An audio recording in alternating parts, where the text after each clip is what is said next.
Hello everyone, this is Taide Aburto with the Hispanic Chamber of E-Commerce. It's been a while since last time that I connected via Facebook Live with all of you guys.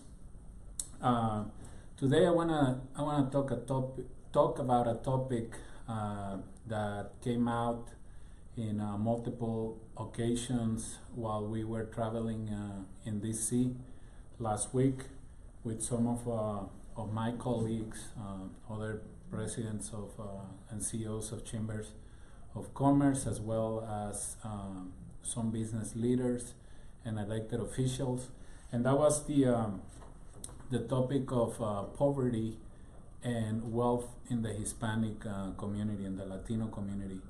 And from my perspective, what I wanted to share with you guys today, and I'll show you some numbers in a minute, is that as our community continues to grow in many different cities across the country, I think that as Latinos, we have the moral responsibility to take a leap in the way that we do things. We need to become more proactive and kind of like represent in the same way that the general market is doing, or at least the majority of the general market is doing. And what I mean by that is like, and I'll give an example here in San Diego County so I can tell you guys what I'm trying to get. There are multiple cities in San Diego County, and those cities where there is a high concentration of Latinos, they happen to be one of the poorest areas in the county, and many zip codes within those cities. And also we have a high concentration of Hispanic owned businesses in those areas. So what I'm trying to tell you here is that we as business owners, and of course there are multiple factors that are related to economic growth and etc. But in this case, I just want to address the key role that Hispanic-owned businesses can play in our community. We all know that we are one of the fastest minority groups of entrepreneurs in the country. We know that we have grown a lot even during recession, from 2008 until now. We all know all those numbers. We know that we are a very entrepreneurial community. So opening businesses is not an issue. Staying and being competitive in the marketplace, that's the real challenge right there. And there are some reports out there. One report that I really like is one of the latest reports that the Stanford School of Business put out, where they survey, I believe, 4,900 Hispanic-owned businesses across the country. And the numbers that they share there are very meaningful to what we have to do in the next few years. So basically, and from my perspective, from the data that I've been gathering over the last few months with our membership and with other business owners that I know, is like we are not as competitive as we should when you compare our businesses, for whatever industry that you can think of, with other businesses in the non-Latino business community.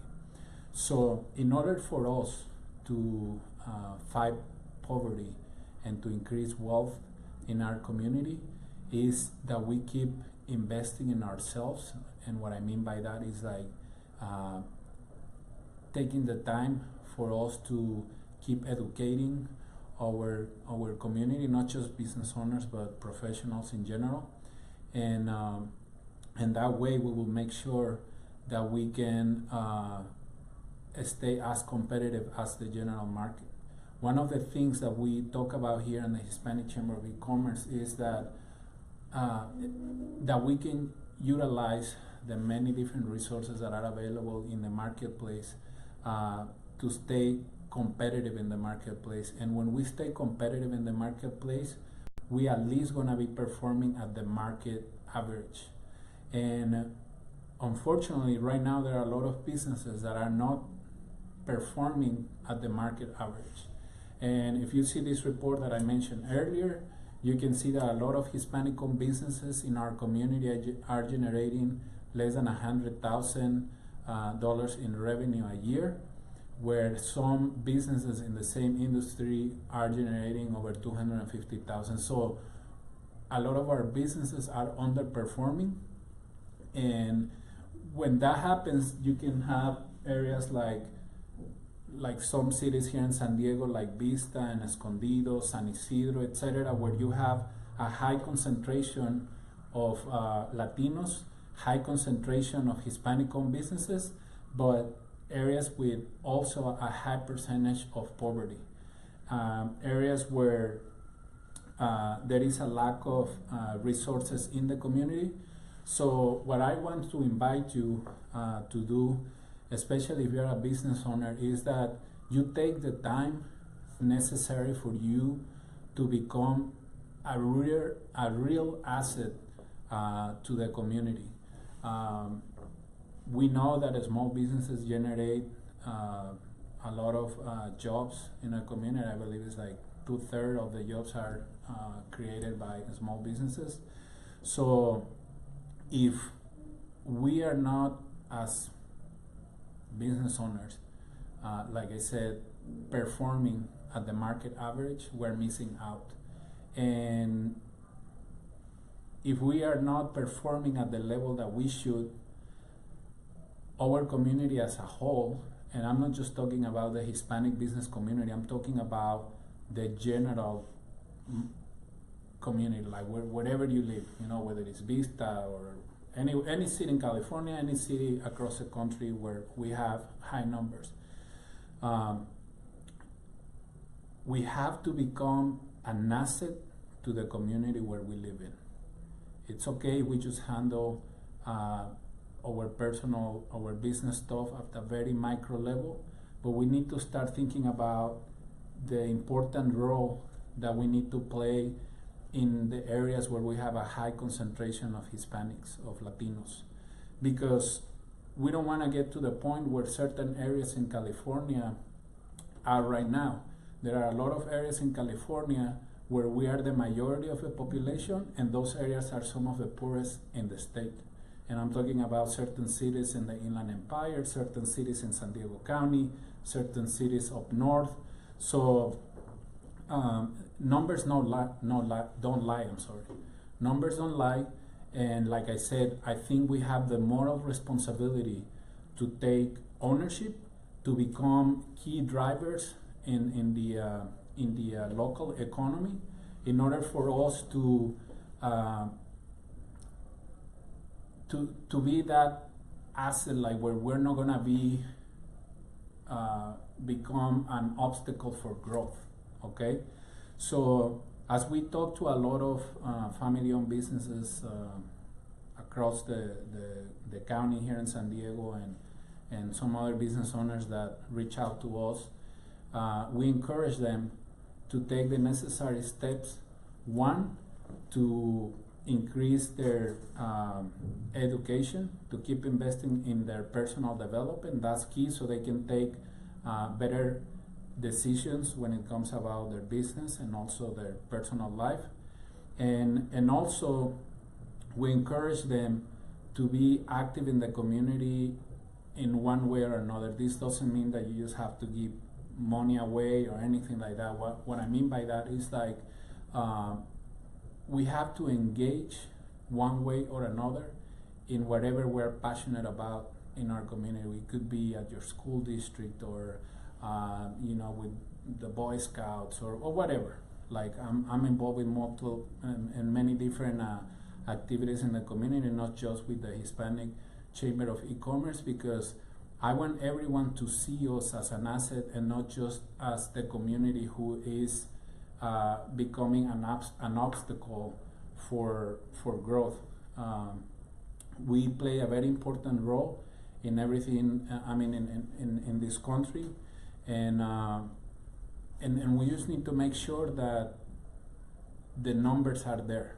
Okay, in San Diego there are 43,000 Hispanic-owned businesses in the area, and I think that all of them, without exception, should be performing at least market average in whatever industry they are in, and that way we will have a healthier local economy where we can all benefit from it.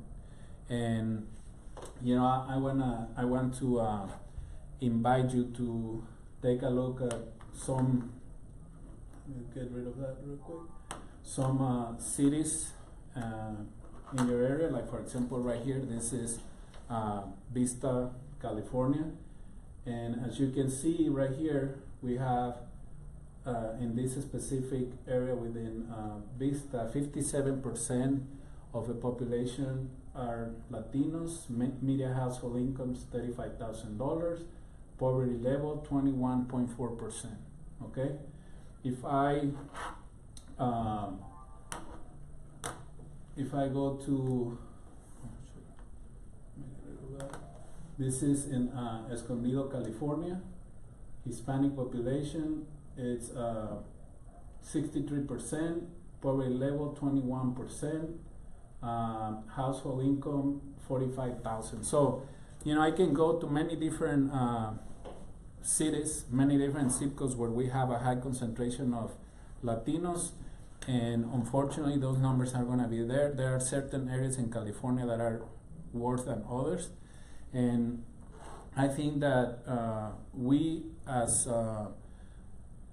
leaders or as people, business owners that are actively involved in the community, we need to bring this up, bring this to your attention, because if we want to become an important, if we want to play, an important role in the growth and development of the communities where we live in, we need to step up our game. We need to invest in our personal development, like I said, and we need to make sure that we're using the right resources to keep growing our business, because opening a business is easy, maintaining it is a challenge, and growing it is the real nuts and bolts of everything. It's not easy to have a business that is profitable, and it's not easy to have a business that it's playing a key role in the growth and development of the economy, of the local economy. So I don't want to make this this video too long, but I just want to bring this to your attention.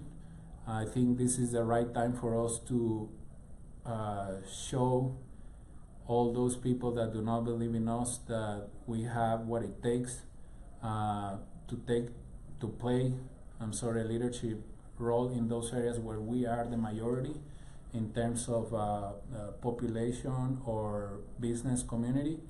We need to show everyone that we have what it takes, to become an asset to our communities, and not just, like I said, like that uncomfortable obstacle that is stopping the local economy from growing.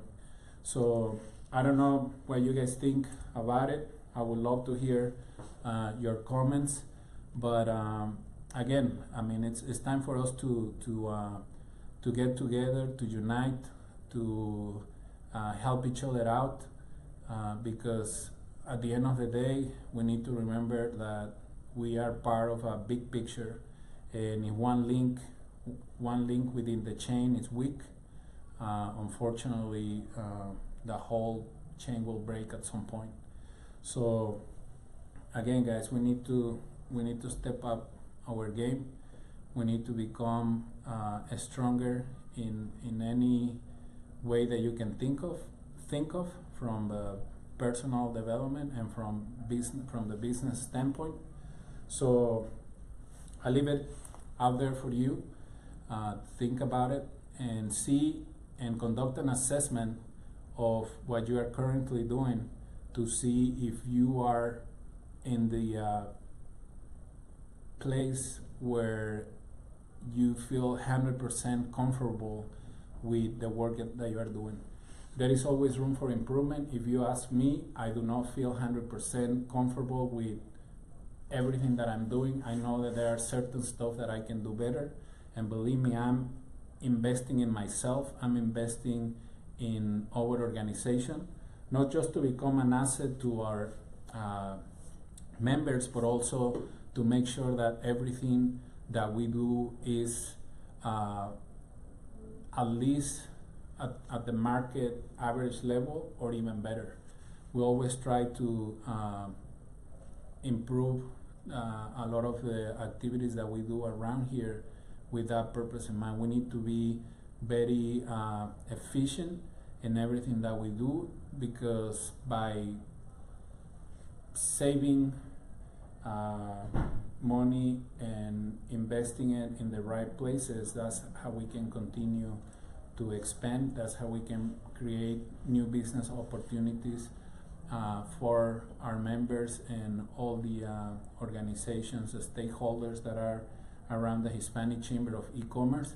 So I can tell you that as we continue to move forward, that's something that is not going to change around here. Like, I personally read a lot, books, articles, research, reports, etc. Anything that can fit my brain in a way that can help me to take better decisions for the Hispanic Chamber of E-commerce and for the people that come to us for help.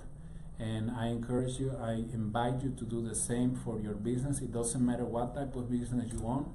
You can have a family-owned and operated business where you are just catering to your local community, but even you can take a leap on everything that you do and take your business to the next level. And I think at this point, making our businesses more profitable, like there are some organizations in the country that are investing resources into Hispanic-owned businesses that are already making $1 million, $2 million, and they want to take it to 5, 10, 20, $1 billion.